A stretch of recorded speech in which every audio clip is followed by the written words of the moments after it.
Oke. Assalamualaikum warahmatullahi wabarakatuh.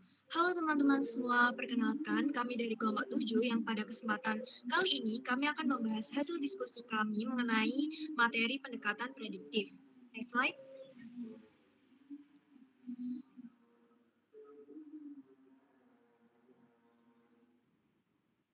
Nah, berikut ada anggota kelompok kami, ada Iklima Fauzia dengan NIM 120, kemudian ada Eva Nur Alifa dengan NIM 165, kemudian ada saya, Firza Cina Mifi dengan NIM 041, ada Ahmad Haris Pratama dengan NIM 084, dan ada Margareta Salsa dengan NIM 223. Next slide.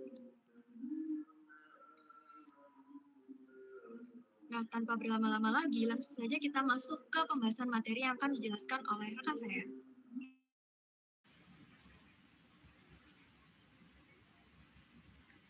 Oke, materi yang pertama ini adalah memprediksi peristiwa ekonomi dalam akuntansi. Nah, selama ini kan kita memahami ya kalau akuntansi itu hanya sebagai proses pencatatan akuntansi yang sudah terjadi. Jadi seolah akuntansi itu hanya berfokus pada kejadian masa lalu saja. Nah, padahal dalam praktiknya informasi akuntansi ini justru digunakan untuk membantu pengambilan keputusan di masa depan. Misalnya ketika investor ingin mengetahui apakah suatu perusahaan layak untuk diinvestasikan atau kreditur ingin menilai apakah perusahaan mampu membayar utangnya. Nah, untuk menjawab hal tersebut dibutuhkan informasi yang tidak hanya menjelaskan kondisi saat ini, tapi juga dapat digunakan untuk memperkirakan kondisi di masa depan. Nah, hal yang mendukung prediksi tersebut adalah measurement. Nah, apa sih measurement itu? Dalam akuntansi, measurement itu adalah proses pemberian angka pada suatu objek atau peristiwa ekonomi. Jadi, akuntansi tidak hanya mencatat suatu transaksi aja, tapi juga mengukur dampak ekonominya dalam bentuk angka. Lalu kenapa measurement ini penting? Nah, yang pertama, measurement itu memungkinkan fenomena ekonomi yang awalnya berupa aktivitas atau kejadian bisa diukur menjadi data kuantitatif. Yang kedua, measurement memungkinkan adanya perbandingan yang mana kita bisa membandingkan kinerja perusahaan dari waktu ke waktu atau membandingkan dengan perusahaan yang lain. Lalu measurement juga menjadi dasar dalam analisis dan pengambilan keputusan. Dari angka yang sudah dihasilkan tersebut, pengguna laporan keuangan dapat melakukan evaluasi dan memperkirakan kondisi di masa depan. Nah, artinya measurement ini tidak hanya membantu kita memahami apa yang terjadi sekarang, tapi juga menjadi dasar untuk memprediksi apa yang akan terjadi selanjutnya. Bisa next slide. Nah, berikutnya dalam akuntansi, measurement ini punya dua fungsi. Yang pertama adalah assessment atau penilaian. Di sini measurement itu digunakan untuk menggambarkan kondisi ekonomi saat ini. Misalnya berapa nilai aset perusahaan, berapa jumlah kewajiban, atau berapa laba yang diperoleh dalam satu periode. Yang kedua adalah prediction atau memprediksi. Artinya informasi yang sudah diukur tidak berhenti sebagai angka, tetapi digunakan untuk memperkirakan kondisi di masa depan. Nah, tapi perlu juga dipahami bahwa hasil measurement itu tidak selalu sama atau pasti karena hasil pengukuran dalam akuntansi bisa dipengaruhi oleh beberapa faktor. Yang pertama adalah objek yang diukur. Karena setiap objek kan punya karakteristik yang berbeda-beda. Yang kedua, atribut atau karakteristik yang dipilih untuk diukur. Misalnya apakah kita mengukur berdasarkan biaya historis atau nilai wajar. Yang ketiga, metode pengukuran yang digunakan juga bisa berbeda dan menghasilkan angka yang berbeda juga. Selain itu, pihak yang melakukan pengukuran dan alat yang digunakan juga bisa mempengaruhi hasilnya, termasuk berbagai keterbatasan yang dihadapi. Selain itu, measurement juga memiliki beberapa jenis skala pengukuran, diantaranya nominal, ordinal, interval, dan rasio. Namun dalam akuntansi, sebagian besar pengukurannya itu menggunakan skala rasio, karena rasio ini memungkinkan perbandingan yang lebih lengkap dan analisis yang lebih mendalam. Seperti dalam informasi akuntansi itu bisa menjadi lebih fleksibel untuk digunakan dalam berbagai analisis ke depannya. Next slide.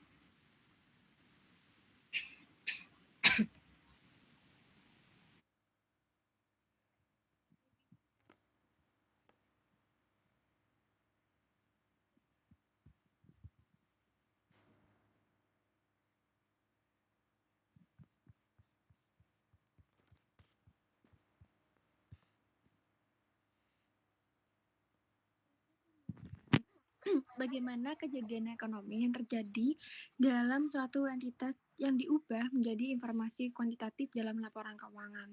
Nah, proses ini tuh dimulai dari munculnya peristiwa ekonomi yang memiliki dampak finansial seperti transaksi penjualan, pembelian, atau pembayaran kewajiban yang kemudian diidentifikasi apakah sudah memenuhi kriteria untuk diakui dalam akuntansi. Setelah itu, peristiwa tersebut juga diukur dalam satuan moneter dengan menggunakan dasar pengukuran tertentu, seperti biaya historis atau nilai wajar yang melibatkan pertimbangan profesional atau judgement dari akuntan. Nah, hasil pengukuran tersebut akhirnya dicatat dalam sistem akuntansi melalui proses penjurnalan dengan prinsip debit dan kredit.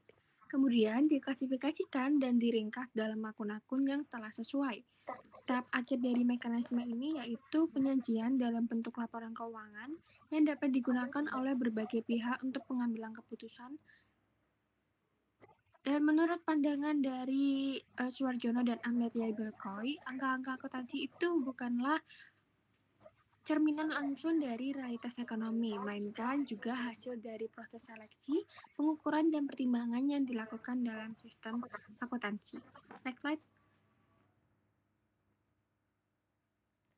Baik, selanjutnya adalah bagaimana kita memahami reaksi pasar terhadap informasi akuntansi. Nah, perlu kita ketahui bahwasanya penelitian berbasis pasar adalah sebuah cabang penelitian empiris yang secara khusus dan sistematis mengkaji hubungan sebab akibat antara informasi akuntansi dan juga perilaku harga sekuritas di pasar modal. Nah, informasi akuntansi yang dimaksud di sini itu sangat luas ya, teman-teman, bisa mencakup pengumuman laba, pengumuman dividen, penerbitan saham ataupun penerbitan standar akuntansi baru hingga pengungkapan sukarela lainnya oleh manajemen. Nah, apakah informasi-informasi tersebut itu benar-benar dibaca dan direspon oleh pasar? Nah, untuk menjawab pertanyaan itu, kita memerlukan sebuah landasan utama, yaitu hipotesis pasar efisien atau yang sering kita sebut dengan EMH, khususnya dalam bentuk semi kuat. Nah, apa sih yang dimaksud dengan pasar efisien bentuk semi kuat ini? Nah, secara sederhana, bentuk ini tuh menyatakan bahwasannya harga saham di bursa itu akan menyerap secara cepat dan tidak bias seluruh informasi yang tersedia untuk publik. Nah, kata cepat di sini tuh berarti penyesuaian harganya itu terjadi dalam hitungan menit ataupun jam, bukan berhari-hari. Nah, sebagai contoh nih, misalnya ada sebuah perusahaan yang sahamnya diperdagangkan di bursa efek. Nah, menjelang pengumuman laba kuartalan, para analis keuangan atau kalian selaku investor yang menganalisis secara fundamental memperkirakan bahwasannya harganya akan mencapai Rp100. Nah, ketika perusahaan akhirnya mengumumkan hasilnya, ternyata labanya itu Rp125, jauh lebih tinggi dari ekspektasi kalian selaku investor. Nah, inilah yang disebut dengan positive earning surprise. Nah, berdasarkan kerangka MEH, apa yang apa yang kita prediksi akan terjadi? Nah, kita memprediksi bahwasannya pasar akan merespon informasi ini sebagai good news, sebagai harga saham akan naik, dan kita akan mengamati apa yang disebut dengan abnormal return positif. Next slide. Baik, selanjutnya setelah kita memahami konsepnya, kita harus mengetahui bagaimana kita mengukur dan membuktikan bahwasanya pasar-pasar itu benar bereaksi. Nah, di sini kita bisa menggunakan dengan event study ataupun metode yang dirancang untuk mengukur dampak suatu peristiwa ekonomi atau pengumuman spesifik seperti pengumuman laba dan seterusnya oleh nilai perusahaan. Nah, logikanya jika informasi itu bernilai, maka nilai perusahaan atau firm value itu yang tercermin dalam harga saham itu harus berubah, teman-teman. Nah, kita bisa menghitung dengan menggunakan abnormal return. Nah, mekanismenya seperti yang ada di PowerPoint, di mana kita harus mengidentifikasi peristiwa sesuai dengan tanggal atau biasa disebut dengan T sama dengan 0. Selanjutnya kita harus menentukan jendela peristiwa atau event window, periode pengamatan kita. Terus kita juga menghitung expected return. Ini adalah imbal hasil normal yang seharusnya kita terima selaku investor. Terus ada juga menghitung AR atau abnormal return dengan actual return dikurang expected return, dan juga menghitung CAR atau kumulatif abnormal return. Nah, setelah kita melakukan mekanisme tersebut, kita juga ada interpretasinya, teman-teman. Jadi, interpretasi ini ada dua. Ada kemungkinan utama, yaitu jika CAR atau kumulatif abnormal return ini menunjukkan signifikan dan statistik, maka kita dapat menyimpulkan bahwasannya pasar itu bereaksi positif, seperti yang terlampir di PPT, grafiknya naik, berarti itu positif. Itu merupakan good news. Nah, kedua, jika CAR ini tidak signifikan, maka secara statistik artinya mendekati 0. Ini menunjukkan bahwasannya informasi yang diumumkan tersebut tidak memiliki kandungan informasi baru. Biasanya itu grafiknya akan turun seperti itu. Next slide.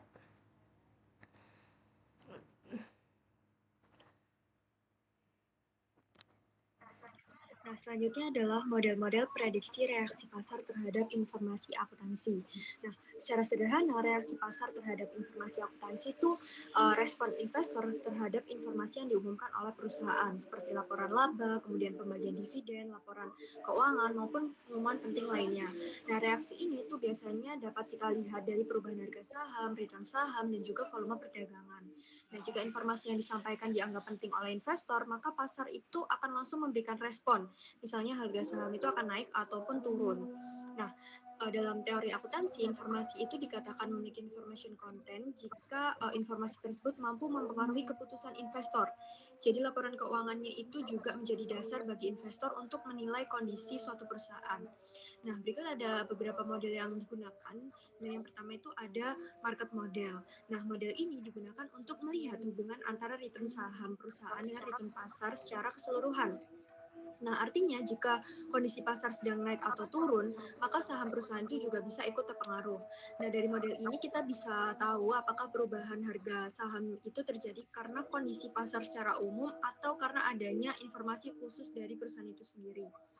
Nah, lalu yang kedua ada beta estimation.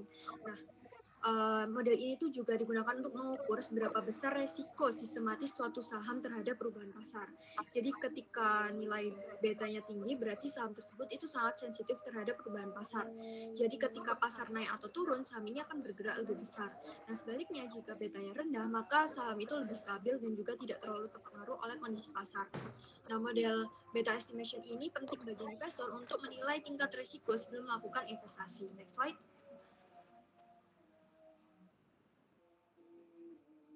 Nah, yang ketiga itu ada event study methodology. Ini sudah disinggung sama Iklim sebelumnya, di mana model ini tuh digunakan untuk mengetahui apakah suatu peristiwa seperti pengumuman laba, merger, atau pembagian dividen itu menimbulkan reaksi pasar. Nah, lalu yang keempat itu ada residual earnings model, di mana model ini menjelaskan bahwa nilai perusahaan tidak hanya dilihat dari dividen yang dibagikan saat ini, tapi juga dari kemampuan perusahaan menghasilkan laba di masa depan. Nah, dari sini investor itu tidak hanya melihat keuntungan sekarang, tapi juga melihat prospek perusahaan ke depan. Jadi semakin besar potensi perusahaan menghasilkan laba abnormal di masa depan, maka semakin tinggi nilai perusahaan di mata investor. Lalu yang terakhir itu ada relation between earnings and returns. Dengan model ini menjelaskan hubungan antara laba akuntansi, nilai buku perusahaan, dan juga return saham. Jadi jika perusahaan melaporkan laba yang baik dan juga stabil, biasanya investor itu akan memberikan respon yang positif.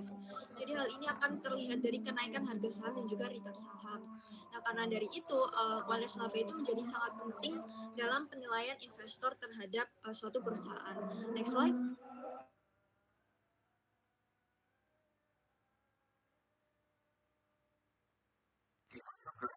Oke, masuk ke materi selanjutnya, yakni ketepatan prediksi pasar. Di mana ketepatan prediksi pasar dibagi ke dua kategori, yakni yang pertama adalah kebijakan akuntansi, dan yang kedua adalah praktik pelaporan keuangan. Nah, yang pertama adalah kebijakan akuntansi. Nah, pada kebijakan akuntansi, ini mencenderungkan manajemen memilih kebijakan yang memberikan sinyal positif kepada investor. Nah, artinya manajemen tidak selalu memilih metode yang netral, tetapi mereka itu cenderung memilih yang membuat kinerja perusahaan itu terlihat baik di mata pasar. Contohnya, mereka memilih metode depresiasi yang menghasilkan beban lebih kecil di awal. Agar apa? Agar laba mereka itu terlihat lebih tinggi di mata pasar. Nah, tujuannya untuk menjaga kepercayaan investor dan menarik minat pasar. Yang kedua adalah manajemen juga mementingkan kebijakan yang lebih memuaskan investor. Nah, di sini keputusan akuntansi dipengaruhi oleh ekspektasi investor.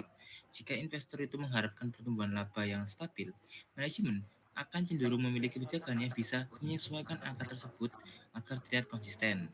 Nah, ini menunjukkan bahwa laporan keuangan itu tidak terlepas dari tekanan eksternal, terutama dari pasar modal.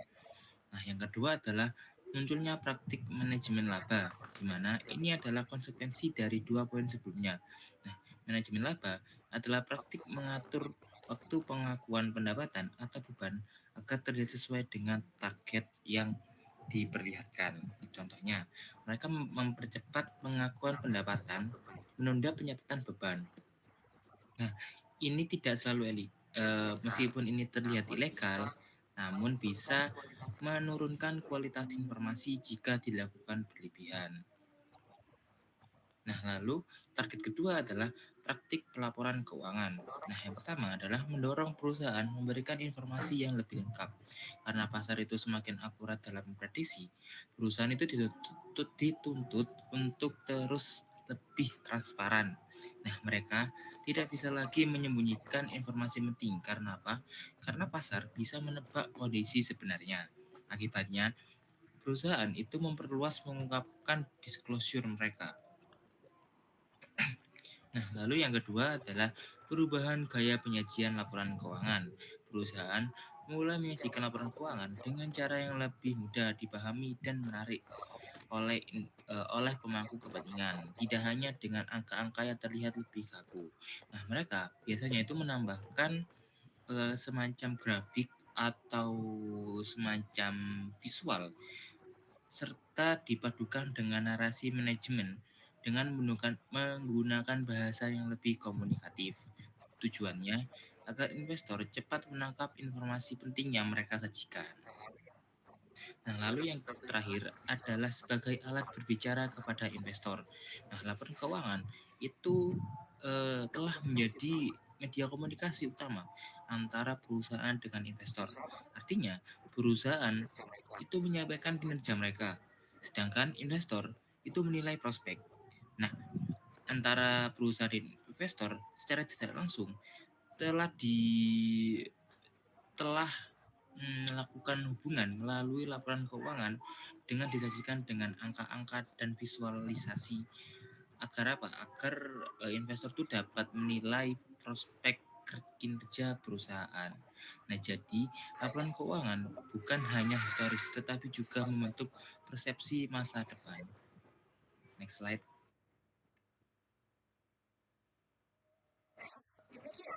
Baik, demikian pemaparan materi dari kelompok kami mengenai pendekatan prediktif. Semoga penjelasan yang kami sampaikan dapat menambah pemahaman kita semua mengenai materi ini. Kami dari kelompok 7 mohon maaf apabila masih terdapat kekurangan dalam penyelesaian maupun isi materi yang kami presentasikan. Terima kasih atas perhatiannya. Wassalamualaikum warahmatullahi wabarakatuh.